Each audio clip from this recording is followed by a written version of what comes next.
একটা জেল কল্পনা করুন, যেখানে জায়গা ছিল কয়েক হাজার মানুষের জন্য, কিন্তু একসময় ৮,০০০-এরও বেশি মানুষ একসাথে বন্দী ছিল। সেল নয়, যেন মানুষ গাদাগাদি করে থাকা এক একটা অন্ধকার শহর। আইন এখানে দূরের শব্দ, আর নীরবতার ভেতরে জমে ওঠে ভয়। প্রতিটি দেয়াল যেন চাপা কণ্ঠস্বর আর দম বন্ধ করা অপেক্ষার সাক্ষী। আজ আমরা ঢুকছি এমন এক কারাগারের ভেতরে, যার নাম উচ্চারণ করলেই ইতিহাস কেঁপে ওঠে, কারান্দিরু। প্রশ্ন একটাই, এত মানুষের ভিড়ে রাষ্ট্র কিভাবে ধীরে ধীরে নিয়ন্ত্রণ হারালো? ব্রাজিলের সাও পাওলো শহরে এই কারাগারটি তৈরি হয়েছিল একটি নির্দিষ্ট লক্ষ্য নিয়ে: অপরাধ নিয়ন্ত্রণ, শৃঙ্খলা প্রতিষ্ঠা এবং বন্দীদের পুনর্বাসন। স্থাপত্যে ছিল পরিকল্পনা, নিয়মের ছাপ আর আধুনিক নিরাপত্তার প্রতিশ্রুতি।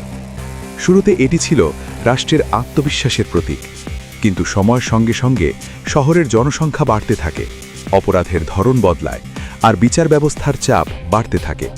তার সরাসরি প্রভাব পড়ে কারাগারের ভেতরে। বন্দির সংখ্যা বাড়লেও অবকাঠামো আর ব্যবস্থাপনা সেই গতিতে বদলায়নি। অল্প সময়ের মধ্যেই পরিকল্পিত কাঠামো ভেঙে পড়তে শুরু করে। যে জেলটি হওয়ার কথা ছিল নিয়ন্ত্রিত ও শৃঙ্খলাবদ্ধ, সেটিই ধীরে ধীরে হয়ে ওঠে অতিরিক্ত ভিড়ের প্রতীক। কাগজে কলমের নিয়ম আর বাস্তব জীবনের চাপের মধ্যে যে বিশাল ফারাক তৈরি হয়, সেটাই কারান্দিরুর সবচেয়ে বড় দুর্বলতা হয়ে দাঁড়ায়। নিয়ম ছিল, কিন্তু প্রয়োগের সক্ষমতা ছিল না। আইন ছিল, কিন্তু বাস্তবে তা পৌঁছত না প্রতিটি কোণায়। সময় গড়ানোর সাথে সাথে বন্দির সংখ্যা কয়েক হাজার ছাড়িয়ে যায়। সেলগুলোতে শোবার জায়গা নেই, করিডরে মানুষ, সিঁড়িতে মানুষ, কখনো কখনো খোলা জায়গায় মানুষ। ব্যক্তিগত পরিসর বলতে কিছু নেই। স্বাস্থ্যসেবা সীমিত, ডাক্তার অপ্রতুল, ওষুধের অভাব নিয়মিত ঘটনা। পানির সংকট ছিল নিত্যদিনের বাস্তবতা, আর স্যানিটেশন ব্যবস্থা প্রায় অচল। এসবের ভেতরেই রোগ, হতাশা আর ক্ষোভ ছড়িয়ে পড়তে থাকে নীরবে। এই ভিড়ের মধ্যেই গড়ে ওঠে আলাদা এক ক্ষমতার কাঠামো। কিছু বন্দী হয়ে ওঠে প্রভাবশালী, তারা নিয়ন্ত্রণ করে খাবার, জায়গা কিংবা নিরাপত্তা। আবার অনেক বন্দী পড়ে থাকে একেবারে অসহায় অবস্থায়, যাদের জন্য রাষ্ট্রের উপস্থিতি শুধু নামমাত্র। কর্তৃপক্ষ দূর থেকে নজর রাখার চেষ্টা করলেও ভেতরের বাস্তবতা ধীরে ধীরে তাদের নিয়ন্ত্রণের বাইরে চলে যায়। জেল যেন আর রাষ্ট্রের ভেতরের একটি প্রতিষ্ঠান নয়, বরং নিজস্ব নিয়মে চলা একটি আলাদা শহর হয়ে ওঠে। কারাগারের উদ্দেশ্য কেবল শাস্তি দেওয়া নয়, সংশোধনের সুযোগ তৈরি করাও। কিন্তু যখন মৌলিক অধিকারই অনিশ্চিত হয়ে পড়ে, যখন নিরাপত্তা, স্বাস্থ্য আর মর্যাদা প্রশ্নের মুখে পড়ে, তখন সংশোধনের ধারণাটাই অর্থহীন হয়ে যায়। প্রতিদিন কারান্দিরুর ভেতরে সেই মানবিক প্রশ্নটি নতুন করে জন্ম নিত। মানুষ কি কেবল অপরাধের জন্য তার মানবিক অধিকার হারায়, নাকি রাষ্ট্রের দায়িত্ব আরও গভীর? মানবাধিকার সংগঠনগুলো বহুবার সতর্ক করেছিল, অতিরিক্ত ভিড়, স্বাস্থ্য ঝুঁকি আর হয়সংসের সম্ভাবনা একটি বড় বিপর্যয়ের দিকে ঠেলে দিচ্ছে। প্রতিবেদন লেখা হয়েছিল, সুপারিশ দেওয়া হয়েছিল, কিন্তু সেই সতর্ক বার্তাগুলো প্রয়োজনীয় গুরুত্ব পায়নি। প্রশাসনিক গাফিলতি আর দীর্ঘদিনের অবহেলা জমে উঠতে থাকে নীরব বিস্ফোরকের মতো, যার শব্দ শোনা যায়নি, কিন্তু যার শক্তি ছিল ভয়ঙ্কর। ভেতরে ভেতরে উত্তেজনা বাড়ছিল। ছোটখাটো সংঘর্ষ, শৃঙ্খলা ভঙ্গ আর পারস্পরিক অবিশ্বাস মিলিয়ে পরিবেশ হয়ে ওঠে অস্থির। প্রতিদিনের জীবন ছিল অনিশ্চিত। বাইরে থেকে দেখলে সবকিছু যেন স্বাভাবিকই মনে হতো, কিন্তু ভেতরে জমছিল চাপ। এক সময় সেই চাপ আর ধরে রাখা যায়নি। পরিস্থিতি দ্রুত বদলে যেতে শুরু করে, আর ইতিহাস এক ভয়াবহ মোড় নেয়। ১৯৯২ সালে একটি সংঘর্ষ পুরো পরিস্থিতিকে নিয়ন্ত্রণের বাইরে ঠেলে দেয়। কর্তৃপক্ষ নিয়ন্ত্রণ ফিরিয়ে আনতে কঠোর পদক্ষেপ নেয়, আর ঘটনা প্রবাহ মুহূর্তের মধ্যেই পাল্টে যায়। সিদ্ধান্তগুলো দ্রুত নেওয়া হয়, কিন্তু সেগুলোর ফলাফল ছিল গভীর ও দীর্ঘস্থায়ী। এই অধ্যায়টি ইতিহাসে রয়ে গেছে বিতর্ক, প্রশ্ন আর গভীর বেদনার চিহ্ন হয়ে।